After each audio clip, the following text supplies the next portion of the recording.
The trunk lid slammed shut with a sound that didn't belong to a wedding morning. Not a gentle close, not a polite click. A hard, final thud, metal on metal, like someone sealing away a problem. Darkness swallowed me. The air smelled like old carpet, faint oil, and the lavender air freshener Curt hung from the mirror. A heavy throw blanket dropped over my face, trapping my breath. "Curt!" I hissed, my voice bouncing off the tight walls. "Have you lost your mind?" My knees were folded wrong. The navy fabric of my dress scraped the spare tire well. I tried to shove the blanket off, but a firm hand pinned it down for one terrifying second. "Please, Mrs. Brooks," Curt whispered through the crack before the lid latched. His lips barely moved, like we were already in church. "Hide in here, not a sound. You have to see this. Please trust me." A wedding, my son's wedding, and my family chauffeur had just shoved me into the trunk like contraband. Every cell in my body screamed to fight, kick, pound, force the lid open. I wanted to march back into my house and demand an explanation in the same voice that had shut down boardrooms and family arguments for decades. Then Curt said the one thing he never said lightly. "I promised Mr. Brooks," he breathed. "I swore I'd protect you and Jalen." My late husband's name hit my chest like a fist. James had been gone 3 years, but in that second, it felt like he stepped into the darkness with me. Curt Miles had driven my husband for 15 years. He drove him to his last meeting. He drove me to the hospital the night the doctors stopped speaking in hopeful sentences. He held my hand outside the morgue when I couldn't remember how to stand. I had never seen Curt panic. Until now, so I did the one thing that went against every instinct I had left. I stopped struggling. I pulled my knees tighter. I let the blanket cover my head and shoulders. I pressed a palm to my mouth so my breathing wouldn't betray me, and I listened. Outside, the rear door closed softly. Footsteps on gravel, then the front passenger door opened. "Morning, Curt!" Jalen's voice was bright, boyish with excitement. The same voice he had when he was 7 and begging to open presents early. "You ready?" "Of course, sir," Curt replied, professional as ever. "Everything is on schedule." On schedule. Like this, me in the trunk, was part of the schedule. The engine turned over. The car rolled forward, gravel popping under the tires. We turned out of my driveway and onto the road that should have led straight to St. Mark's Chapel. I closed my eyes under the blanket and swallowed panic before it became sound. I tried to count my breaths the way the therapist taught me, but my throat kept tightening. In that darkness, I could only pray my son wouldn't hear my fear. This was supposed to be a morning of joy. I had been waiting for it in the quiet way mothers do, privately with lists and controlled tears. Navy blue, calm, elegant. Instead, I was curled in the trunk of my own car, hiding because Curt had issued what felt like a chauffeur secret warning. And the worst part? Something in me had known before he arrived. At dawn, I stood in my bedroom staring at my reflection, listening to my heart beat too fast, not from nerves, a cold stone lodged in my gut. A mother's body knows when the air in her house has changed, even if her mind wants to call it imagination. "Stop it, Loretta," I'd told myself. "Today is about Jalen. Jalen, my kind, trusting son. 29, tall like his father, still soft around the eyes like he hadn't learned to doubt people. He'd watched James build Brooks Hospitality Group from one hotel into a name people respected, and somehow he still believed the world was mostly good. He was marrying Simone Hart, beautiful, polished, the kind of woman who could walk into a room and make people straighten their backs without raising her voice. When Jalen introduced her 2 years ago, she smiled at me like she already knew the answers to questions I hadn't asked yet. I told myself it was confidence. I told myself I was being unfair. Now I lay under a blanket, wondering if I'd mistaken charm for calculation, if I'd ignored a hidden agenda bride, because my son finally looked happy again after losing his father. A sliver of morning light cut through the trunk seam. Not enough to see, but enough to remind me there was a world outside this darkness, one where my son was smiling, unaware that his mother was hidden like a secret. 10 minutes into the drive, Jalen's phone buzzed. The vibration on the console sounded sharp in the quiet car. "It's Simone," he said, and I could hear the grin in his voice. "Put her on speaker. Let Curt hear her hype me up." My stomach tightened. "Good morning, my groom." Simone's voice floated into the car, smooth as satin. "How are you feeling?" "Nervous," Jalen laughed. "But in a good way, like right before something huge." "You should be," Simone replied, and something in her tone made my skin prickle. "After today, everything changes." The words were ordinary. Brides say that. But she didn't say it like a romantic promise. She said it like a deadline. Jalen didn't notice. "I'm ready to start our life," he said, earnest and open. "You, me, everything." A tiny pause. Barely a breath. But to a mother in a trunk, it sounded like a door hesitating before it closes.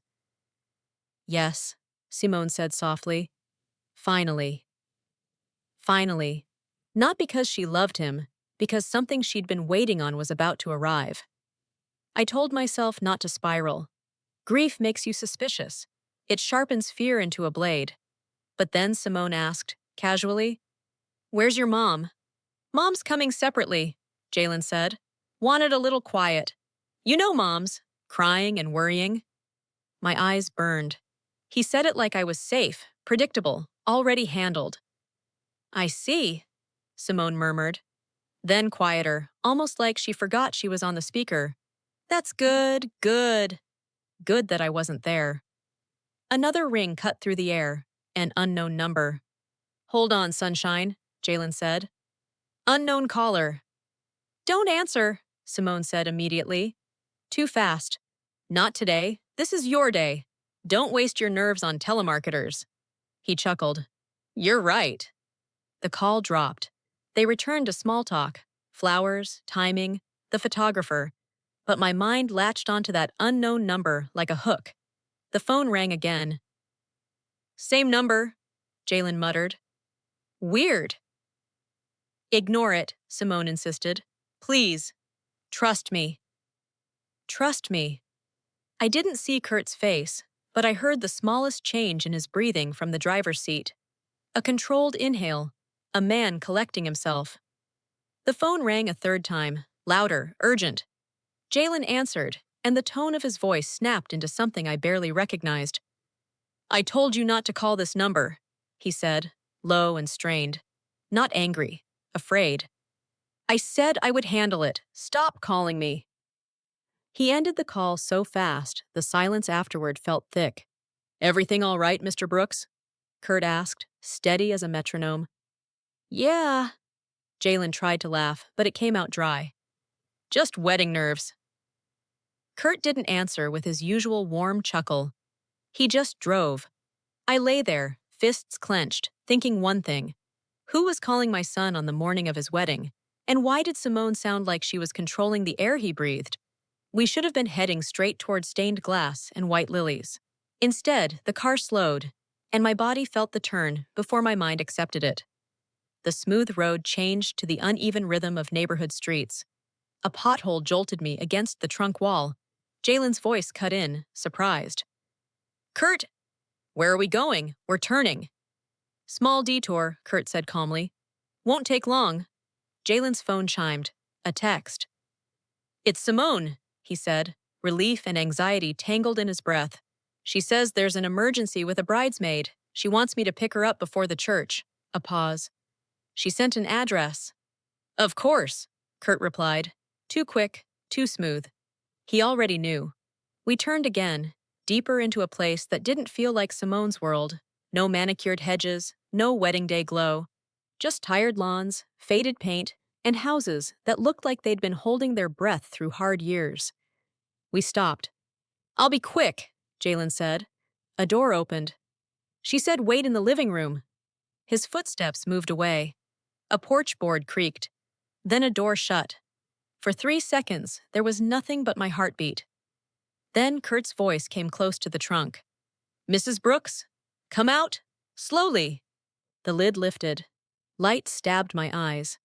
I blinked hard, dragging the blanket down, my hairpins tugging at my scalp.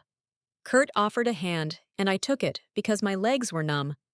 I looked like a woman who'd crawled out of the wrong story. "Curt," I hissed, keeping my voice low. "What is this?" He didn't answer with words. He nodded across the street. "Look." I followed his gaze. A modest two-story with peeling trim. A mailbox with black lettering. Not Hart, not Simone's name. Something else. Something that didn't match the polished bride who had sat at my table and smiled at my family photos. Then the front door opened, and Simone appeared in jeans and a simple sweater, hair pulled back like she was running errands, not minutes away from walking down an aisle. She smiled at my son like she had rehearsed it, and I felt my entire wedding morning shift into something else. Not celebration. A setup. A wedding day sabotage with my son at the center. Curt's hand settled lightly on my elbow, guiding me behind the sedan where we couldn't be seen. "Watch," he whispered. "And whatever you feel, don't make a sound. Not yet." Through the gap between the car and the curb, I watched Simone gesture Jalen inside like she owned the moment, like she owned him.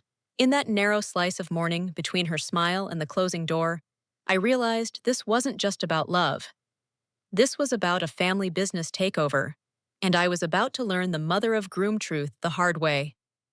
Before I tell you what happened next, before I tell you who came out of the side door and why my hands went cold, tell me in the comments where you're listening from and how old you are. We love knowing who's here with us, and please don't go anywhere, because the next 10 minutes are where the mask slips. The door clicked shut behind Jalen, and for a beat, the street went quiet enough that I could hear a dog bark 2 houses down. Simone's laugh floated through an open window, soft, practiced, then vanished. I stayed crouched behind Curt's sedan, my knees aching against the curb. The spring air smelled like damp soil and exhaust. My navy dress was wrinkled where the trunk carpet had clung to it. But I couldn't look away from that mailbox. A different last name, a different life. "Curt," I breathed, barely moving my lips. "Tell me what you think you're doing." He kept his eyes on the house, not on me, the way you stare at something dangerous, because if you blink, it might move. "I'm doing what Mr. Brooks asked me to do if I ever saw the signs," he said. My husband's name hit me like a pulse in my throat. "What signs?" "A person who asks the right questions too fast," Curt said. "Who smiles like she's collecting information. Who moves your son around like a piece on a board." "You're talking about Simone." "I am," he said. "And I know how it sounds. The mother of the groom accusing the bride on the wedding morning. It sounds like jealousy. It sounds like drama. It sounds like trust betrayed at a wedding because a mother couldn't let go." He finally looked at me. His eyes were wet, not from emotion he wanted to show, but from pressure he'd been carrying alone. "That's why I put you in the trunk," he whispered. "If Jalen saw you asking questions, he'd warn her.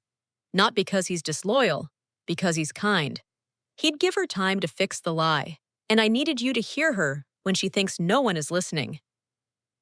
A car rolled past at the end of the street, bass thumping.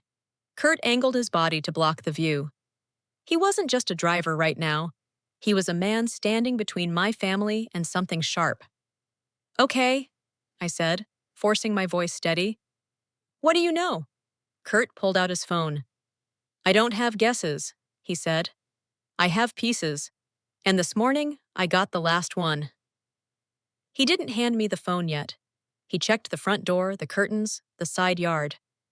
"After your husband died," he said, "there were people who started watching Brooks' hospitality, waiting for a wobble. They wanted what he built." My ribs tightened. "And you think they're using Simone?" "She's the key," Curt said. "A hidden agenda bride looks like a blessing until the locks start changing." He finally showed me the screen, a grainy photo taken from far away. Simone in a coffee shop, leaning across a table toward a man in a dark coat. Not young, not family, the kind of face you only trust if you're paid to. "Who is that?" I asked. Curt's voice dropped. "Darius Kincaid." The name didn't mean anything to me in that moment, and that scared me more than if it had. "I don't know him."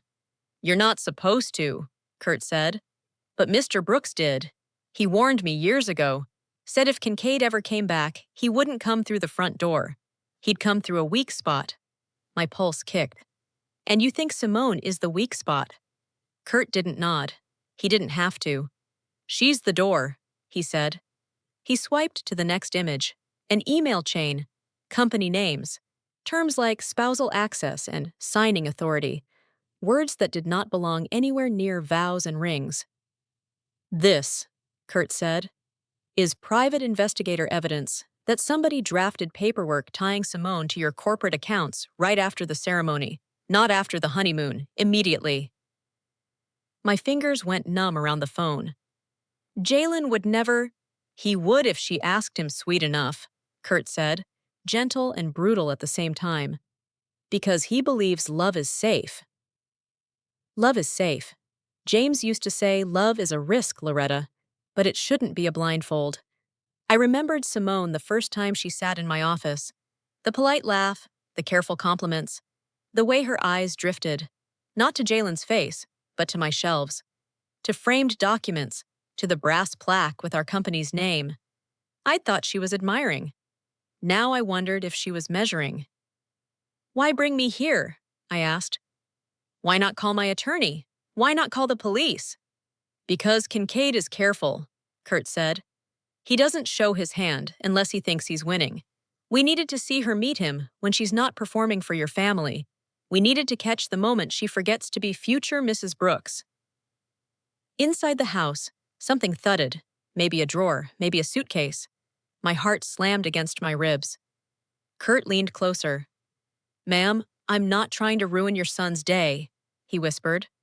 I'm trying to stop a wedding day sabotage that ends with him signing away his father's legacy. A curtain twitched. I ducked instinctively. What do you want me to do? I asked. I want you to watch, Curt said. Then I want you to decide, as the woman who runs this family, what truth you're willing to put on the table today. From inside, Simone's voice rose, clearer now. Just wait in the living room, baby. I'll be right back, baby, like she loved him. Curt's hand pressed my elbow, gentle but firm. She doesn't know you're here, he whispered, and that's the only reason you're about to hear the real plan. I swallowed, tasting metal, and fixed my eyes on the side of the house.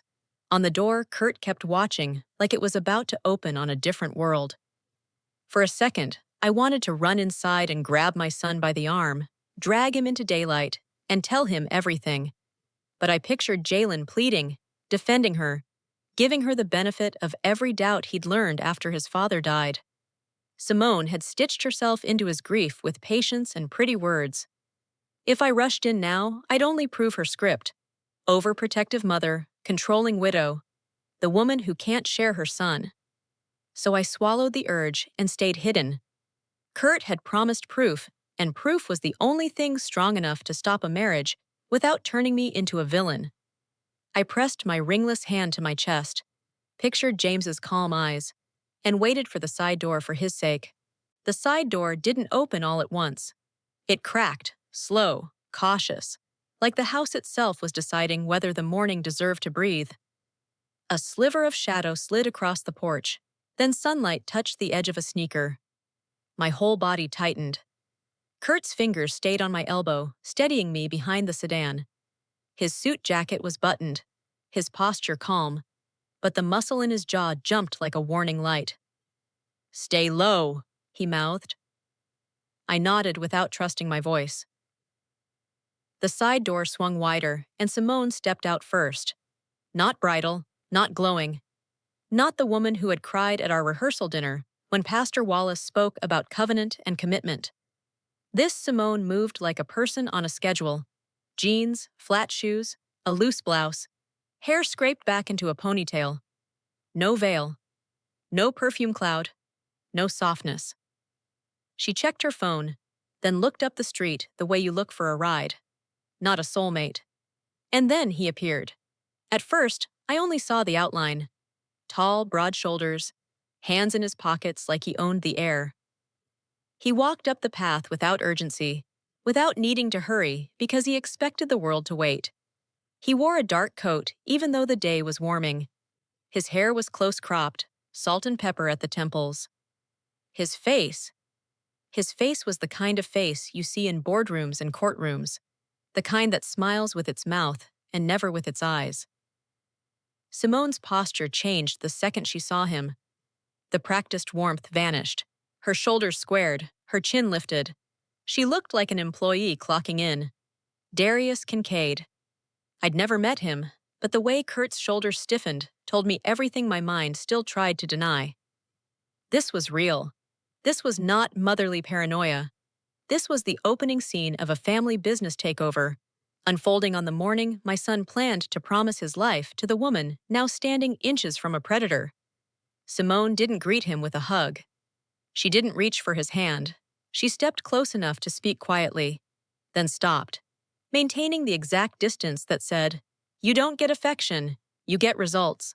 Kincaid leaned in, said something I couldn't hear, and Simone's laugh came out flat.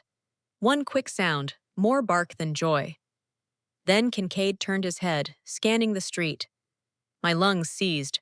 For a heartbeat, I was sure he'd look straight at the sedan, straight at the space where Curt and I hid like thieves. But his gaze moved past us, uninterested. Like we weren't worth the calculation. Curt's grip tightened once, then eased. A silent reminder, don't move. Simone angled her body, blocking Kincaid's view of the driveway where Jalen's car would later be visible. She spoke again, sharper, and this time the wind carried a few words to us, broken but clear enough to sting. Church! Can't be late! Signing, right after... My stomach turned. Signing, right after, not honeymoon, not after we settle in. Right after, Kincaid said something low. Simone's shoulders lifted in a shrug that looked like impatience. He trusts me, she snapped, and the last two words floated over the hedges like poison. He trusts me. My son's best quality turned into her weapon, right there in the open. Kincaid took a step closer, and Simone's voice dropped. She looked over her shoulder toward the front door, toward my son sitting inside, waiting in the living room like a well-trained prop. Her face didn't soften, it hardened. Don't push me today, she said, low and fierce. You'll get what you want. Kincaid's mouth curved in the faintest smile. He didn't look happy. He looked entertained. Then he lifted one hand and tapped Simone's phone screen with a finger, like he was reminding her who controlled the plan. Curt leaned toward me, his breath barely moving the air. Watch his hands, he whispered. He's the kind that doesn't raise his voice. He signs papers and ruins lives. I didn't answer. I couldn't. My throat had locked. Simone stepped back, pulled in a slow breath, and I saw it. The transition. The mask sliding into place. The bride returning. Her shoulders relaxed, her mouth softened. Her eyes widened just enough to look gentle. She turned toward the side door, called out in a sweet voice that could have fooled angels. Baby? I'm coming back. Just give me a second. Baby. She said it like a lullaby. Then she faced Kincaid again, and the sweetness evaporated. We're on schedule, she said. After the vows, I get him to sign. We're done. Kincaid replied, and though I couldn't catch the whole sentence, one word landed sharp in my ear. Authority. My fingers went cold. Curt had shown me that email with signing authority sitting in it like a loaded gun. Now I was hearing the word in the air, spoken by a man who looked like he'd built a career on taking things that weren't his. Simone's gaze flicked toward the front of the house, and something like irritation flashed in her eyes. He's nervous, she said. He's easy to calm. He's grateful. He thinks I saved him. My heart clenched. Jalen had said that exact thing in my kitchen last week, smiling, almost shy. She makes it easier to breathe, Mom. I don't know how else to say it.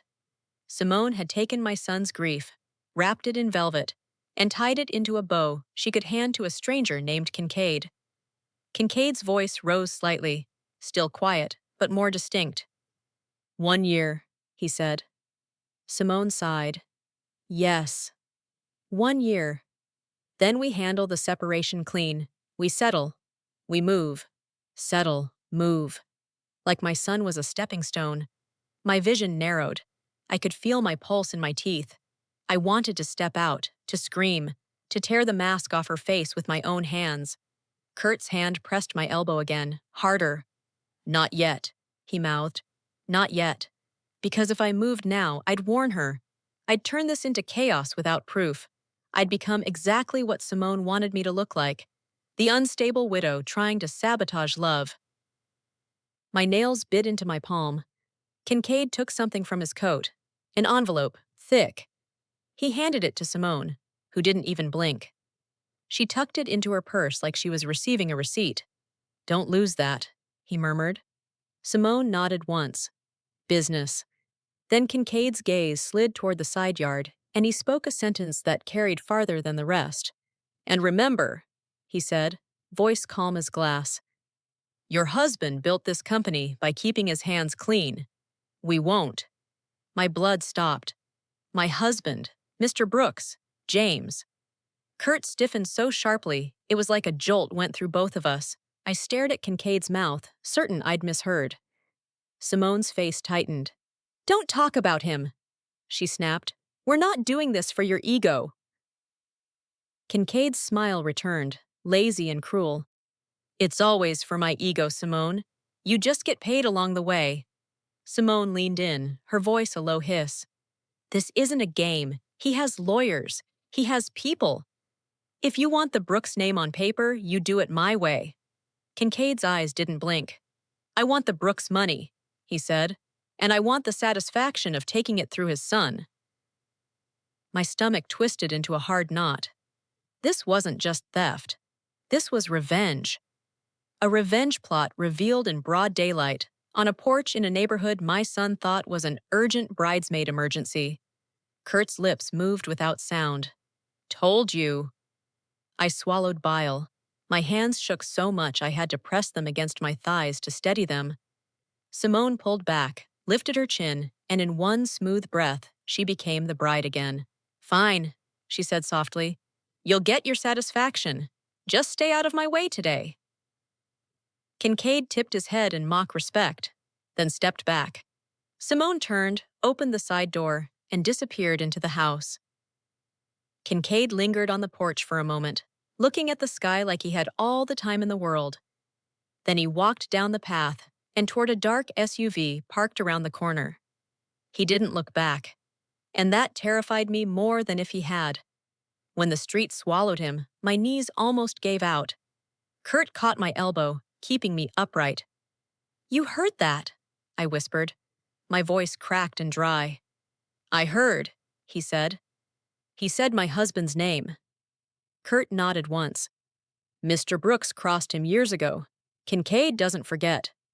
I stared at the house. Behind that front door, my son sat on a couch, probably smiling at whatever Simone had just told him, unaware that the woman he loved had just negotiated the price of his future like a car lease. "Curt," I breathed. "What do we do?" Curt didn't answer right away.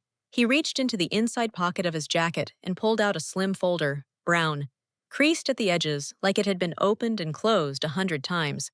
"I've been collecting," he said, voice low, "because I didn't trust my own fear. I needed facts." He opened the folder just enough for me to see a few pages without letting them flutter in the wind. A copy of an email chain with the company letterhead and legal language. A draft document titled Limited Power of Attorney. A screenshot of a text message. "You get him to sign today. No excuses." My mouth went numb. "This is criminal," I whispered. "It's strategy," Curt corrected, and his calmness frightened me. "It's a family business takeover dressed up in lace." A noise came from the front of the house. Jalen's voice, faint but cheerful. "Simone, you okay?" Simone answered sweetly, loud enough for him to hear. "Yes, baby, I'm fine. Be right there." Curt closed the folder. "Mrs. Brooks," he said, "we don't have much time before she gets him in the car and drives him to the church." "She insisted on driving herself," I murmured, the memory snapping into place. "Simone always said it was romantic. Just us before the ceremony." I'd smiled and let it pass. Now I saw it for what it was. Control, isolation, privacy. A clean path to manipulation. My throat tightened. If she drives him, we lose him.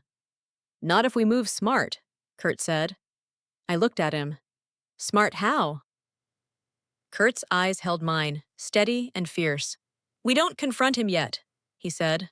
Not here, not alone. He'll defend her. He'll argue. He'll beg you to stop. And she'll use his confusion to disappear. Then when? I asked. Curt's jaw worked. At the church, he said, where the truth has witnesses. I flinched. The church was supposed to be sacred, gentle, a place of blessing. He was telling me it had to become a battlefield. You want me to blow up my son's wedding in front of everyone, I whispered, the words tasting like ash. I want you to stop him from signing his life away, Curt said. A public scene is the price of protection sometimes. Protection. James had said that word to me 1,000 times, in 1,000 contexts. Protect the brand, protect the family, protect the boy, protect what you built with honest hands. I looked at my hands, ringless now, the wedding band tucked in my jewelry box because it had started to feel too heavy to wear. I pictured James's face in our last photo together, his smile tired but proud. If you were here, I thought, would you have seen Simone's mask earlier? Or would you have wanted to believe her too, because Jalen's happiness mattered more than suspicion? A door inside the house opened. Jalen's laughter spilled out, then stopped as Simone must have said something. Curt grabbed my wrist gently and pulled me lower behind the car. Stay hidden, he whispered. She can't see you. If she sees you, she'll change the plan. My pulse hammered. We need help, I said. Curt nodded, already moving. He pulled his phone out, thumb flying across the screen with practiced speed. Who are you calling? I asked. My emergency contact, he whispered. The one Mr. Brooks told me to call if Kincaid ever resurfaced. My stomach dropped. James told you to do this? Curt's eyes stayed on the house. He didn't trust Kincaid, he said. He didn't trust anyone who smiled too easy around money. He told me, Curt, if I ever die before this boy learns how sharp the world can be, you watch the edges for me. My throat closed. I blinked hard, refusing tears. Not now. Curt lifted the phone to his ear, turning his face away so his voice wouldn't carry. Monica, he said quietly. It's Curt Miles. We have a situation. Kincaid is in play. Yes, today. Yes, at the wedding. I heard the faintest echo of a woman's voice through the speaker. Curt listened, nodded, eyes never leaving the front door. I have eyes on the bride, he continued. She's coordinating. We have documents. We need discreet security at St. Mark's. No uniforms until necessary. We need someone who can stop a signing and hold a man if he turns violent. He paused, listening. Yeah, Curt said. Mrs. Brooks is with me. She's witnessed contact with Kincaid. He lowered the phone for a second and looked at me. Monica Shaw, he whispered. Your husband's favorite attorney. The one who once told a room full of men they could sue the sun for rising and still lose. Despite everything, a bitter laugh almost escaped me. Monica was steel in heels. Curt put the phone back to his ear. We'll meet you at the church, he said. Back entrance. Keep it quiet. He hung up and slid the phone away. What now? I asked, voice trembling. Curt took a slow breath. Now we get you back home without your son seeing you, he said. We reset the board. We let Simone think she's still in control. A board. Pieces. Moves. My son's wedding had become chess. The front door opened. Simone stepped out first, now carrying a small garment bag like she'd come for something innocent. Jalen followed, tie loosened, smiling like a man in love. My chest cracked. He looked so hopeful it hurt. Simone touched his arm, guiding him toward a silver car in the driveway, the one I now recognized from Curt's earlier photo. She leaned in, murmured something, and Jalen's face brightened. Then he lifted his phone, typed quickly. He was texting Curt to meet them at the church. Simone kissed his cheek, light, polite, and slid into the driver's seat of her car. Jalen waved back toward Curt's sedan, toward the spot where Curt and I hid. I ducked so fast the curb scraped my shin. Jalen's car pulled away, turning the corner, disappearing. And just like that, my son drove toward the church in a car piloted by a woman who had just negotiated his life with a man who wanted revenge on his dead father. The street fell quiet again. I exhaled shakily and looked at Curt. We have... How long? Curt checked his watch. 25 minutes before they arrive, he said. 30 before the ceremony starts. My stomach lurched. That's nothing. It's enough if we don't waste it, Curt said. He opened the back door of the sedan. Get in, he said. No trunk this time. I climbed into the back seat like my bones were made of glass. My dress rustled. My hands wouldn't stop shaking. Curt started the engine. As we pulled away, I looked back at the house with a different name on the mailbox. That porch had just changed my life. In the rear window, it shrank into the distance, becoming just another quiet house on a quiet street. But I knew the truth living inside it would follow us to the church. Curt drove with his usual smooth control, but the air in the car felt charged, like a storm waiting behind clouds. Tell me everything you have, I said, forcing the words out. All of it, not pieces. Curt nodded, eyes on the road. It started 2 months ago, he said. I noticed Simone scheduling private meetings on days Jalen was traveling for work. She'd tell him she was running errands or meeting the florist. My stomach tightened. And you followed her. Curt's mouth twitched. I'm not proud, he said.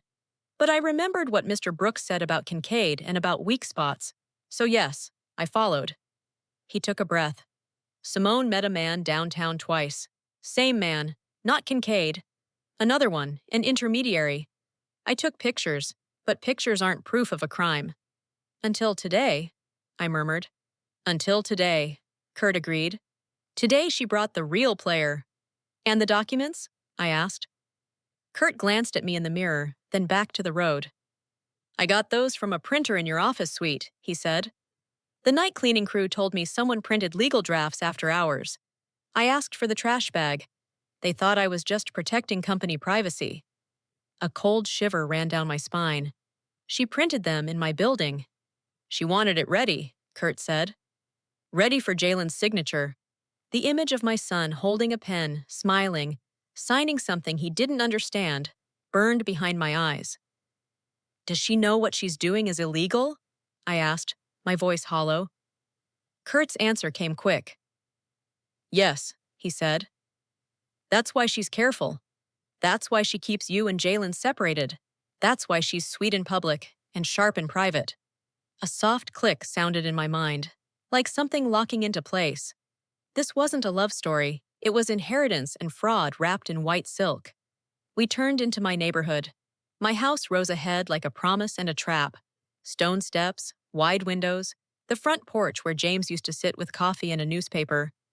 Today, it looked too bright, too ordinary, like it didn't know what was about to happen inside. Curt parked slightly down the street, not in the driveway. Why here? I asked. Because Jalen's inside with Reggie, Curt said. If he sees you arriving with me looking like you've been running from a crime scene, he'll ask questions. I swallowed. So I walk in like nothing happened. Yes, Curt said gently. You do what you've always done. You hold the family together even when your hands are bleeding. I stared at the house. My throat burned. I can't do this, I whispered. Curt leaned back, his voice softer. Mrs. Brooks, he said, you can. You've been doing hard things since the day you buried Mr. Brooks. He was right, and I hated that he was right. I smoothed my dress with shaking palms, checked my hair in the mirror, wiped under my eyes so no tears would shine. Then I opened the door and stepped out into the sunlight. Each step up the path felt like I was walking toward an execution I'd scheduled myself. Inside, laughter burst from the living room. Man, you're pacing like you're about to take the SAT, Reggie's voice teased. I am not, Jalen protested, laughing. This is a lot. I forced my face into a smile and walked in. There he was, my son, in a white shirt Jacket draped over a chair, tie hanging loose in his hands, eyes bright with nervous joy. And beside him stood Reggie Coleman, his best friend since college, already in his suit, grinning like nothing in the world could go wrong. "Mom!" Jalen's face lit up. "Where were you? I thought you were going to take your quiet time." "Fresh air," I said. Steady, steady. I needed a moment. Reggie winked at me. "She's more nervous than you, man. Mrs. Brooks, you okay?" "I'm fine," I lied, and the lie tasted like pennies. "It's just a big day." Jalen stepped closer, holding out the tie. "Help me," he said, boyish. "I keep messing it up." My fingers reached for the fabric, and for a second, my hands wanted to refuse. How could I tie a tie for a wedding that might never happen? But I did it anyway, because mothers do impossible things with steady hands while their hearts crack. As I folded the silk and pulled it through, Jalen's voice softened. "Mom," he said quietly, "do you think Simone's happy? Like, truly happy?" The knot in my throat swelled. I forced my eyes to meet his. "Are you happy?" I asked instead. He smiled, warm, honest, radiant. "Yes," he said. "With her, it's like I can breathe again. Like Dad's death isn't the end of my story." My chest ached so sharply, I almost dropped the tie. "If you were here, James," I thought, "would you tell me how to do this without breaking him?" Reggie clapped Jalen on the shoulder. "Bro, she looks at you like you're the only man alive," he said. I thought of Simone on that porch, looking at Kincaid like he owned her schedule. Jalen kissed my forehead the way he used to when he was small, and apologizing for something he didn't fully understand. "Thank you," he whispered, "for being here, for accepting her, for not making it hard." My smile stayed in place like a mask. Inside, I made myself a vow. I will make it hard today, baby. I will make it hard enough to save you. A knock tapped from upstairs, someone calling that Simone had texted. They were close, traffic was light, she'd be at the church soon. Jalen straightened, excitement returning. "Okay," he said. "Bathroom quick?" "Then we go." He headed down the hall, and the bathroom door clicked shut. Reggie's grin faded just a little as he watched me. "Mrs. Brooks," he said quietly, "you sure you're okay? You look pale." I took a slow breath. "Reggie," I said, my voice low, "if I tell you something, you don't react. Not here, not yet." His eyes widened. "What's going on?" Before I could answer, my phone buzzed in my clutch. A message from Curt. "Monica confirmed. Security in place. Kincaid headed to church. Be ready." I stared at the screen until the letters blurred. This was no longer a suspicion. This was a church confrontation scene waiting to happen, and my son was walking toward it with a smile. I slipped my phone away, lifted my chin, and turned back toward the living room, where family photos lined the wall. James holding Jalen at graduation, the three of us at the beach, my husband laughing like he didn't know time would run out. "Reggie," I said softly, "today might not be what you think it is." He swallowed, all jokes gone. "Tell me." I didn't tell him yet, not fully, because timing mattered, witnesses mattered, proof mattered, and because upstairs my son was washing his hands, humming the tune Simone loved, preparing to step into a trap dressed like a promise. I looked at the staircase, then at the front door, and then at the invisible clock ticking inside my head. 20 minutes, then stained glass, white lilies, Pastor Wallace's calm voice, and me, standing at the edge of my own son's happiness, ready to do the one thing a mother dreads most, say no, no. The words sat in my throat like a pill I couldn't swallow. I'd said no to hostile vendors and slick bankers and men who tried to turn my grief into an opening. But I had never had to say no to my son's dream. The bathroom door opened and Jalen came back down the hall, jacket on, tie straight, eyes shining with nerves he kept trying to laugh away. "All right," he said, rubbing his hands together. "Let's go." Simone texted, "She's 5 minutes out." 5 minutes. 5 minutes until she could wrap him in her perfume and her promises and keep him close enough to steer. A horn tapped outside. 2 quick beeps. Jalen's face brightened like sunrise. "That's her," he said, and the way he said it made my chest ache. He didn't say her name like a woman. He said it like relief. We stepped onto the porch. Simone's silver car idled at the curb, spotless and expensive, the kind of car that looked like it never touched a pothole. Simone leaned out the driver's window, smile wide, eyes bright. "There's my handsome groom," she called. Jalen laughed, jogging down the steps. "You're early." "I couldn't sit still," she said, and her voice was pure honey. "I wanted to see you." Then she looked at me. For a fraction of a second, the smile tightened. Her gaze flicked over my dress, my hair, my hands, searching for anything off. Then the warmth returned like a light switched on. "Loretta," she said, stepping out. "You look beautiful." "Thank you," I replied, matching her tone the way I'd matched donors and reporters for years. She kissed my cheek, a soft, quick tap. Performance. Then she slid her hand into Jalen's, as if to claim ownership of the moment.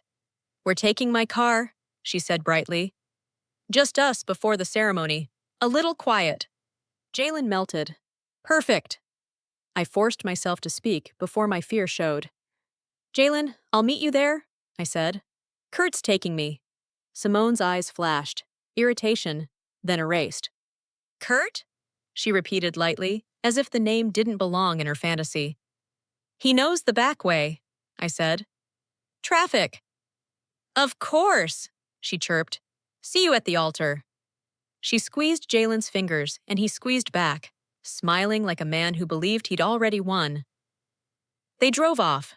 Curt's black sedan rolled up less than a minute later, smooth as a shadow. He didn't park in the driveway. He stopped just far enough away that it looked ordinary, like another guest arriving early. I slid into the back seat, my heart still hammering. Curt pulled out, and the world outside the window moved like nothing was wrong. "Tell me," I whispered, "how long have you suspected this?" "Long enough to hate myself for not acting sooner," Curt said, eyes on the road. "But not long enough to risk accusing her without proof. Today gave us proof." I gripped the folder in my lap, feeling the sharp corners of paper through the cardboard. "And Kincaid?" I asked. "My husband warned you about him?" Curt's jaw tightened. "Mr. Brooks said Kincaid doesn't come for money like a thief," he said. "He comes for money like a collector. He wants it to mean something. He wants to take it through your son." A chill ran down my spine. "So this is revenge." Curt nodded once. "A revenge plot revealed, but only if you're brave enough to look." On the drive, my mind kept replaying little moments I had dismissed because I didn't want to be that woman. Simone at my office, tracing the edge of a framed deed with one fingertip while she asked, too casually, "Is everything in Jalen's name someday? Or do you keep it centralized?" Simone at the charity gala, laughing a second too late after a joke, eyes drifting past the champagne toward the men who held influence. Back then, I called it ambition. Now I recognized a pattern, inheritance and fraud. And when we passed the corner where James once pulled over just to kiss my hand, I heard his voice like memory turned into instruction. "Protect the boy first. Explain later." Reggie had texted me earlier that morning. "You sure you're okay, Ms. Brooks? You've been quiet." I hadn't answered, because what do you say when your whole body is screaming trouble? In Curt's mirror, I saw Reggie's face in the back seat, confused, but loyal. "Whatever this is," he murmured, "I'm with Jalen." That loyalty mattered. Schemes collapse faster when love stands together. And if you've ever ignored your gut, you know the shame arrives right before the truth in public. My phone buzzed. Monica calling. Curt hit speaker without asking. "Loretta?" Monica Shaw's voice snapped through, crisp and controlled. "Tell me you're breathing." "I am," I said, though it didn't feel like it. "Good," she replied. "Listen carefully. I have 2 plainclothes security guys inside St. Mark's. No uniforms unless we need them." If Kincaid gets close to your son, we intercept. If Simone tries to push paperwork, we block. You do not confront her alone. The sedan turned into the church parking lot as Monica spoke. St. Mark's rose ahead, stone and stained glass, white flowers lining the steps like everything was still pure. We're going in the side entrance, Monica said. Curt knows where. The goal is simple. Stop the ceremony before anything becomes legal, and make sure Kincaid can't isolate Jalen. This is a wedding day sabotage attempt. Don't let it end with your son signing away his father's legacy. Curt parked near the back gate. Monica appeared there, blazer sharp, eyes scanning, phone in hand. She didn't hug me. She didn't soften the moment. She only nodded like we were stepping into court. "Folder," she said. I handed it to her for 1 second, and she flipped it open, eyes moving fast over the pages. "Good," she murmured. "Email drafts, texts, the POA language. Enough to halt. Not enough to convict, yet, but enough to stop." We moved through the side hallway, away from the smiling guests. The air smelled like lilies and polished wood. Somewhere, an organist rehearsed a gentle chord. Then I heard Simone. Her prep room door was cracked, and her voice slipped out into the hall like a blade. "I said after the ceremony," she snapped into her phone. Cold, efficient, nothing like the bride voice. "Stop calling his number, you're going to scare him." A pause. "Yes, I know he's fragile," she continued, impatience sharp. "That's why I'm handling it." Monica's eyes locked onto mine. She heard it too. Simone's tone dropped lower. "Signing authority," she said clearly. "He'll do it. He trusts me." My stomach turned. My fingers went numb. Monica leaned close, whispering, "That's confirmation. You're not guessing anymore." Simone hissed, "1 year. Then we separate clean." "Quiet. I'm not stupid. And don't mention his father again. He's not leverage. He's a wound." I stepped back before the carpet betrayed me. "Now," Monica breathed. "We do it by timing. Witnesses. Clean lines." We reached the groom's room. Jalen stood at the mirror, adjusting his cuffs like he could control his whole life by controlling something small. When he saw me, he smiled, relief washing over him. "Mom," he said. "There you are." I crossed the room and took his hands. Warm, steady, alive. The hands of a man about to be promised a lie. "Whatever happens today," I said softly, "I love you."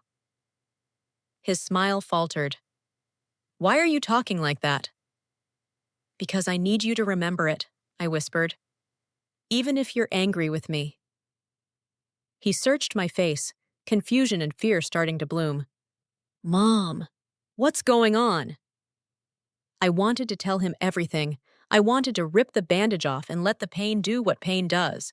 But outside the room, a coordinator called, "10 minutes!" And I knew the truth had to land where it couldn't be twisted, where it would have witnesses, documents, and no room for her to rewrite me into the villain. Curt appeared in the doorway, quiet as breath. "Ma'am," he said. "Kincaid is inside the building." Monica's text chimed at the same time. "Visual on Kincaid, back left aisle." I lifted my chin and squeezed my son's hands one last time. "Let's go," I said, and my voice didn't shake, because I had used up all my shaking in the trunk, on the curb, and in the hallway outside the bride's room. Jalen stepped toward the sanctuary with hope in his eyes. I followed Ates, carrying the truth like a prayer and a weapon, and knowing the next words out of my mouth might save him, or shatter him. St. Mark's Sanctuary looked like it had been hired to convince people that nothing ugly could happen here. Sunlight poured through stained glass and painted the aisle in blue and gold. White lilies stood beside ribbons that trembled when guests shifted in their seats. The air smelled of candle wax, perfume, and pressed suits. Every whisper carried that soft, excited hum people make when they're waiting for a life to begin. I slid into the first pew on the right, the mother of the groom seat, hands folded in my lap as if I hadn't spent my morning hiding in a trunk and watching my son's bride bargain with a predator. Monica stayed one aisle over, close enough to catch my eye, far enough to look like any other guest. Curt stood near a column, perfectly placed to be invisible. Jalen waited at the front with Reggie, mouth trying to smile through nerves. When his eyes found mine, his whole face brightened, and my chest tightened. He deserved vows that weren't bait. Monica leaned close without turning her head. "Kincaid is back left," she whispered. "Navy suit. No boutonniere. My guys are behind him." I didn't look. Men like that live for the moment you acknowledge they exist. I kept my gaze on my son and on the closed doors at the back of the sanctuary, where Simone's entrance waited like a curtain rise. The organ swelled. Pastor Wallace stepped forward, calm as stone, Bible open. "Friends and family," he began. "We are gathered here today." The back doors opened. Simone appeared in white. For a heartbeat, the illusion almost worked on me. The dress fit her like it belonged. The veil softened her features. The bouquet, cream roses and lilies, looked like innocence arranged on purpose. Guests sighed, a collective sound of approval. Then Simone's eyes flicked left, back left, to Kincaid. A tiny flash, fear, recognition, calculation. Then the bride's smile returned. She began her walk down the aisle, slow and perfect, one hand on her father's arm, the other holding flowers, like she hadn't held an envelope of dirty promises an hour ago. Jalen's face lit up. When Simone reached the front, he took her hands and exhaled like he'd been holding his breath for 2 years. Pastor Wallace spoke about love as trust, about marriage as honesty. I watched Simone nod at the right places, tilt her head when scripture was read, blink slowly when the crowd grew tender. She performed the role beautifully. Kincaid sat still in the back left, posture relaxed, expression bored. Not a guest. A supervisor. Pastor Wallace turned a page. "Before we proceed," he said gently, "I am obligated to ask, if anyone knows of any reason these two may not be lawfully joined in marriage, speak now or forever hold your peace." Silence fell. Simone's shoulders softened. Her grip on Jalen loosened by a fraction, relief sliding into her bones. And I stood. The pew creaked. My dress whispered. Faces turned. Confusion rippled through the sanctuary in waves. Jalen's head snapped toward me. "Mom?" His voice was pure disbelief. Simone's smile froze in place. Her eyes widened. Too fast, too alert. Pastor Wallace blinked. "Mrs. Brooks?" I stepped into the aisle and lifted my chin the way I did when a room expected me to fold. I didn't rush. I didn't tremble. I made myself look like certainty. "I object," I said. The words hit like a dropped plate. Gasps, whispers, a sharp, stunned, "Oh my God!" Jalen turned fully toward me. "Mom, what are you doing?" His voice cracked on the last word. Simone's voice came out soft and sugary. "Loretta, please. Not here. Not like this." "No," I said. "Here is exactly where it must be." Monica stepped into the open near the side aisle. Her voice cut clean through the noise. "Pastor Wallace, this ceremony needs to stop. There are legal issues." Heads snapped toward her. Jalen blinked at Monica as if seeing her for the first time. "Monica, why are you—" "Because your father told me to watch for the sharks," she said. And then she looked at Simone. "And because your fiancée has been preparing paperwork that would give her access to your corporate accounts immediately after the ceremony." Jalen's mouth parted. "Paperwork? What paperwork?" Simone's eyes flashed.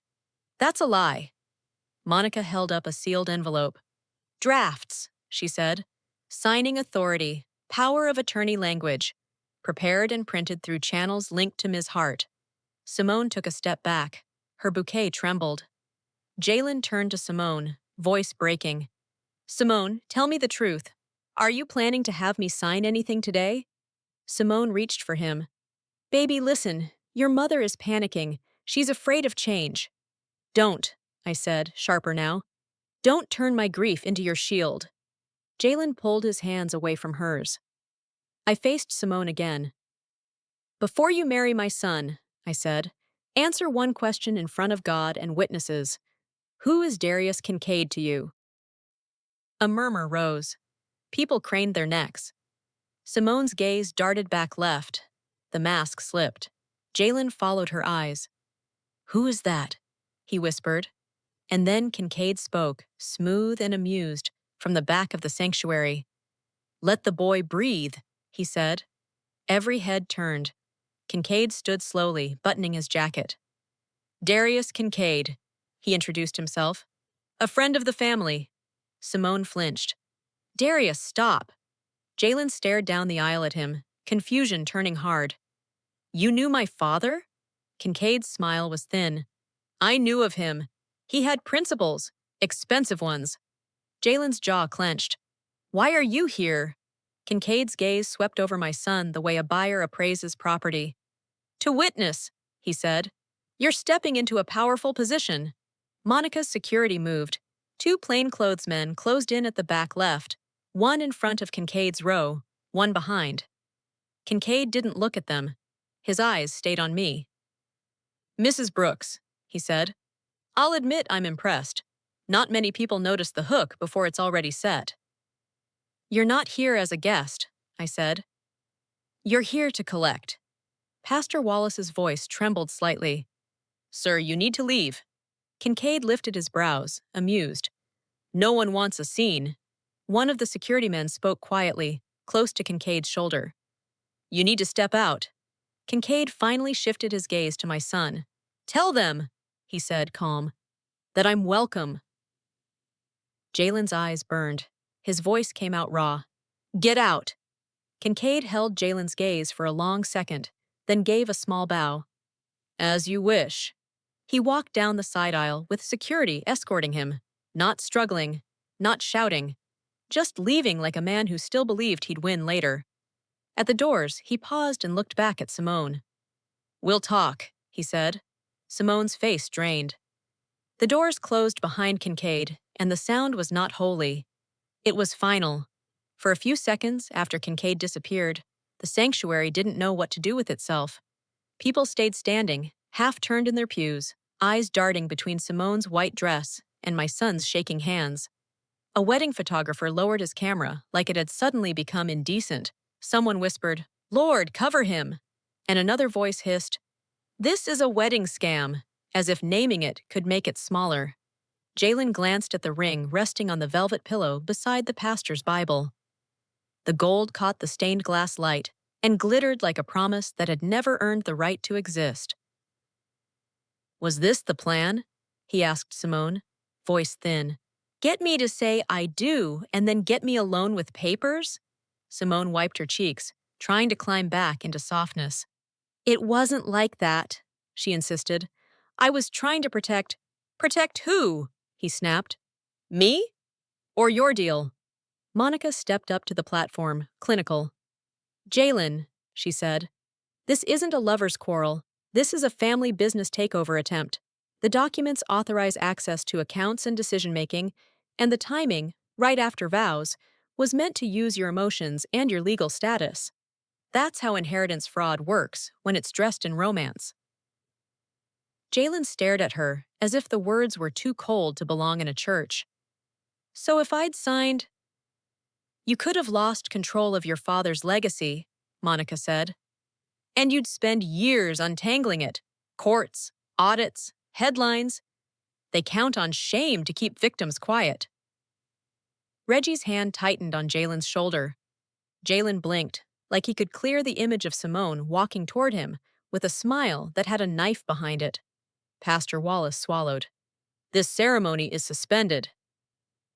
Jalen stood at the altar, breathing hard, eyes wet and furious. He turned to Simone.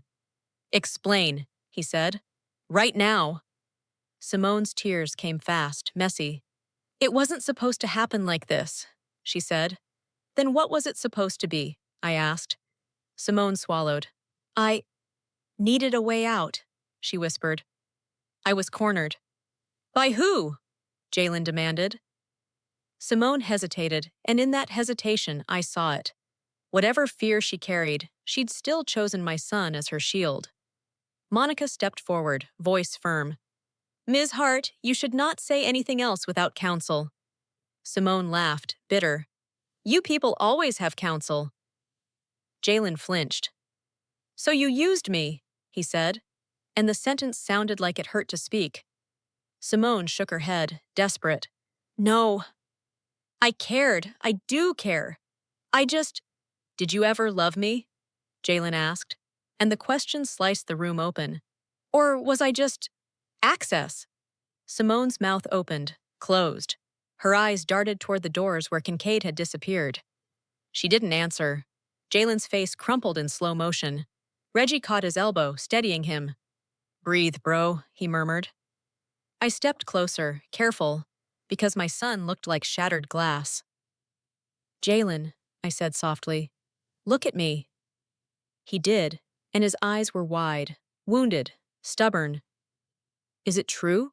He whispered, that you hid in the trunk to catch her? Yes, I admitted, because you wouldn't have believed me without proof. A harsh breath left him. I would have defended her, he said, ashamed. Yes, I replied gently, because you're a good man, and that's what they count on. Simone stood frozen, bouquet trembling. Her veil had slipped slightly to one side. Her mascara started to run. Pastor Wallace looked at her with sorrow. Ms. Hart, this cannot proceed. Simone's eyes lifted to me. You think you won, she whispered. I think my son didn't lose, I said. A door opened at the back of the sanctuary. 2 uniformed officers stepped inside. The room went still. The taller officer spoke clearly. Simone Hart? Simone's head snapped toward him. The color drained from her face. Yes, she whispered. We need you to come with us, the officer said. We have a complaint regarding attempted fraud and coercion related to corporate documents. Jalen jerked. Police? He breathed. Monica's voice was quiet beside me. We don't let her leave and rewrite the story. Simone reached for Jalen, hands shaking. Tell them, she pleaded. Tell them it's a misunderstanding. Jalen stared at her hands and didn't take them. His voice came out hollow. I don't know who you are, he said. The officer stepped closer. Ma'am? Simone's bouquet slipped from her fingers and hit the carpet. Petals scattered. The veil caught on her shoulder as the officers guided her down the steps. Guests parted automatically, as if shame had a temperature. Simone turned her head once, searching the room like she might find mercy in someone else's eyes. For a second, her gaze landed on me, and the hatred softened into panic. Then she was led down the aisle she'd walked like a queen, escorted out in silence except for the soft rustle of her dress. The doors shut behind her. No music followed, no blessing, just breath and shock and the sound of a dream collapsing. Jalen stayed at the altar, staring at the scattered petals. Reggie stood beside him, one steady hand on his shoulder. Curt remained by the column, watchful. Monica looked at me once, a small nod. The signing is stopped. But saving in my son from a signature was the easy part. The harder part was the look in his eyes. Like trust itself had been mugged. He turned toward me slowly. Mom, he whispered. What happens now? I stepped closer and opened my arms, not demanding, just offering. When he leaned into me, his forehead touched my shoulder, and the sound he made was not a sob and not a scream. It was a man trying not to break in public. And I knew. The wedding was over, the trap was exposed. But the work of putting my son back together after a beautiful lie was only beginning. When the church doors finally closed behind the officers, the sanctuary felt hollowed out, like someone had scooped the joy right out of the air and left the shell behind. No organ, no soft laughter, no camera clicks. Just the faint hiss of candles and the rustle of people who didn't know where to put their hands. Pastor Wallace cleared his throat, but his voice came out thin. Everyone, please, he said gently, give the family a moment. A few guests stood awkwardly, as if their knees had forgotten the next instruction. Some offered quick touches to Jalen's shoulder, some avoided his eyes, ashamed to have witnessed a church confrontation scene they would later whisper about over brunch, like it wasn't someone's heart on the floor. Reggie didn't move. He stayed planted beside my son, wide shoulders squared, the way you stand when you're guarding someone who can't guard himself yet. Curt remained near the column, a quiet shadow with a driver's posture and a protector's eyes. Monica spoke with the officers near the side door, her tone low and precise. Details, statements, custody of the folder, next steps. She was turning chaos into a timeline, because that's how you keep predators like Kincaid from rewriting the story. And Jalen, my boy, stared at the place where Simone's bouquet lay scattered, petals bruised against the carpet. The ring still sat on its velvet pillow, gleaming in stained glass light like a joke God refused to laugh at. "How long?" Jalen finally asked, voice raw. "How long did you know?" I sat back down in the front pew because my legs didn't trust themselves anymore. I patted the space beside me. Jalen didn't sit at first. He hovered, like sitting would make it real. "Since this morning," I said quietly. "Since Curt showed me proof." He turned his head toward Curt. His eyes were full of something complicated: shock, gratitude, and the sharp sting of humiliation. "You put her in the trunk," Reggie said to Curt, half accusation, half disbelief. Curt didn't flinch. "Yes," he said. "And I'd do it again." Jalen swallowed hard. "Why didn't you tell me at the house?" he asked me. "When I was tying my tie, when I asked you if you were happy."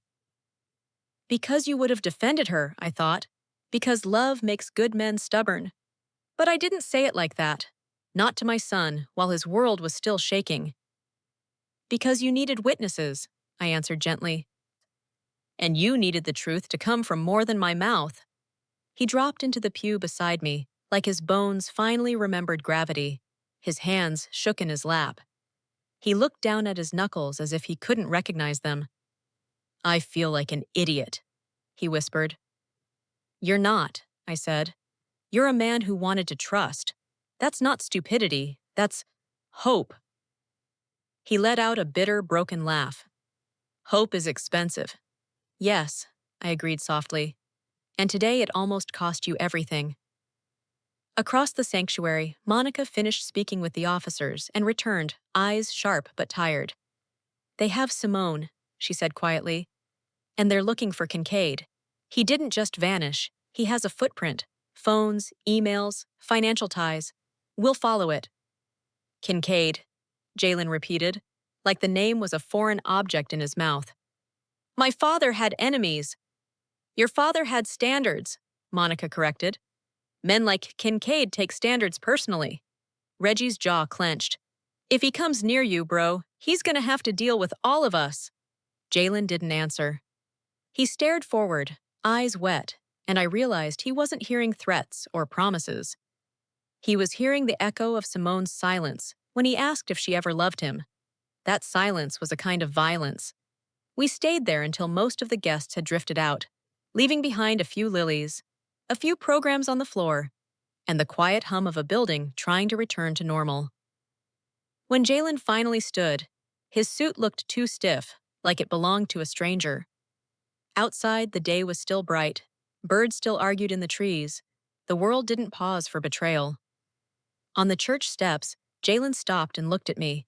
His eyes were red, but steady. "You saved me," he said flatly, like he was testing the words for truth. "I protected you," I replied. "There's a difference." He swallowed. "I hate that you were right."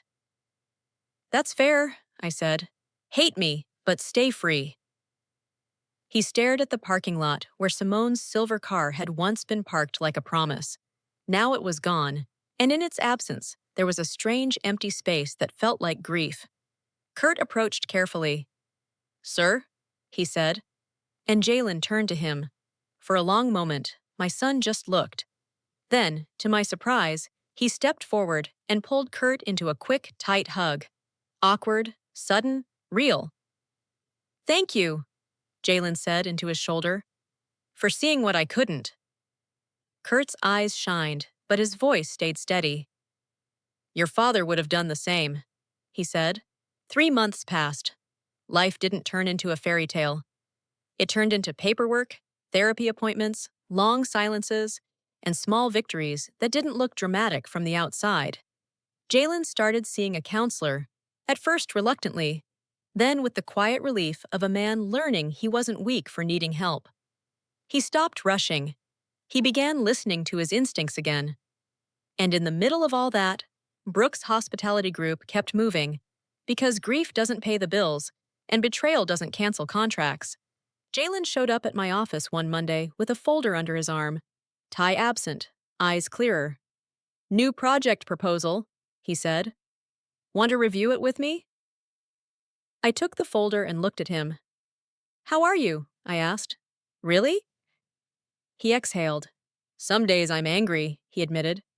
"Some days I'm embarrassed. But mostly, I'm grateful I didn't sign." He sat on the edge of my desk, the way James used to, and for the first time since the wedding, he smiled, small, real. "The investigator called," he added. "Simone's case is moving forward. And Kincaid? They're digging, deep." I nodded, not celebrating, just acknowledging the way consequences finally catch up when truth is documented. Jalen's gaze drifted to the photo on my wall, James holding him at graduation, both of them laughing like time was endless. "Dad would have hated all this," he whispered. "He would have hated the lie," I corrected. "Not the truth." Jalen looked back at me then, eyes steady. "Mom," he said. I don't know if I'll ever stop hearing her voice in my head. But I do know this. If you hadn't stood up and said no, I would have walked right into a trap. He reached for my hand and squeezed. "Thank you," he said again, quieter. "Even though it hurt." I squeezed back. "That's what love does sometimes," I told him. "It hurts on purpose to stop a bigger hurt later." And to you listening, if you've ever felt that cold stone in your gut when everything looked perfect, don't ignore it. Love is not a reason to turn off your brain. A wedding day sabotage doesn't always start with shouting. Sometimes it starts with a smile and a pen, and someone asking you to trust them while they reach for your life. If this story resonated with you, please subscribe so you don't miss the next one. Like the video to support the channel and share it with someone who needs to hear it, maybe a friend moving too fast or a parent afraid to speak up. And in the comments, tell me where you're listening from and how old you are. I read them, and I promise, you're not alone.